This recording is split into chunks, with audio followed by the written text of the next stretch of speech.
ব্রাহ্মণবাড়িয়া জেলার বাঞ্ছারামপুর উপজেলা একটা ঐতিহ্যবাহী ইউনিয়নের নাম হচ্ছে উজানচর। এই উজানচর ইউনিয়ন নানান কারণে সমৃদ্ধ। উজানচর ইউনিয়নের অনেক সুনাম আছে, সম্মান আছে। উজানচর ইউনিয়নে অনেক সম্মানী ব্যক্তি, শিক্ষিত মানুষের মাস। এই উজানচর ইউনিয়ন কিন্তু আমার নানার বাড়ি।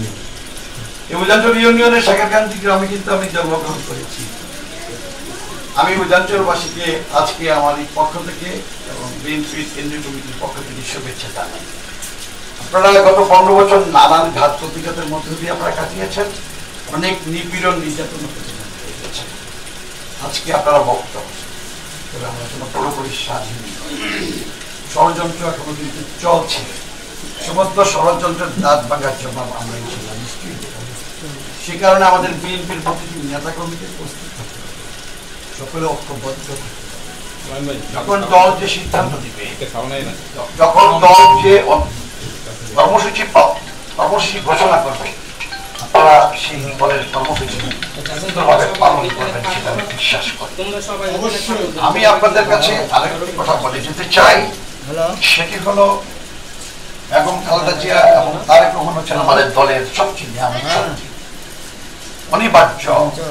বেগম খালেদা জিয়া তারেক রহমান ছাড়া আমাদের আর কোনো বিকল্প নাই। সুতরাং বেগম খালেদা জিয়া এবং তারেক রহমান যখন যে সিদ্ধান্ত দিবেন আমরা মেনে চলব। আমরা আগামী দিনে বাঞ্ছারামপুরকে একটি সুন্দর, নিরাপদ, শান্তিময় আবাস ভূমি হিসেবে গড়ে তুলব। বাংলাদেশের মধ্যে বাঞ্ছারামপুর উপজেলা হবে একটি সমৃদ্ধ উপজেলা। বাঞ্ছারামপুর উপজেলা হবে একটি দুর্নীতিমুক্ত, শোষণমুক্ত, নির্যাতন নিপীড়ন মুক্ত, সন্ত্রাস মুক্ত, মাদক মুক্ত উপজেলা। আমরা সেই উপজেলার অপেক্ষায় আছি। আপনারা গত 15 বছর যে নিপীড়ন নির্যাতন হয়েছে, সকল নিপীড়ন নির্যাতনের বিচার এই বাংলার মাটিতে হবে ইনশাআল্লাহ। শেখ হাসিনা আজকে ভারতে হেলিকপ্টারে পালিয়ে গেছেন। অবিলম্বে শেখ হাসিনাকে বাংলার মাটিতে এনে বিচারের আওতায় আনার জন্য মাননীয় প্রধান উপদেষ্টা সহ অন্তর্বর্তীকালীন সরকারের কাছে অনুরোধ করছি।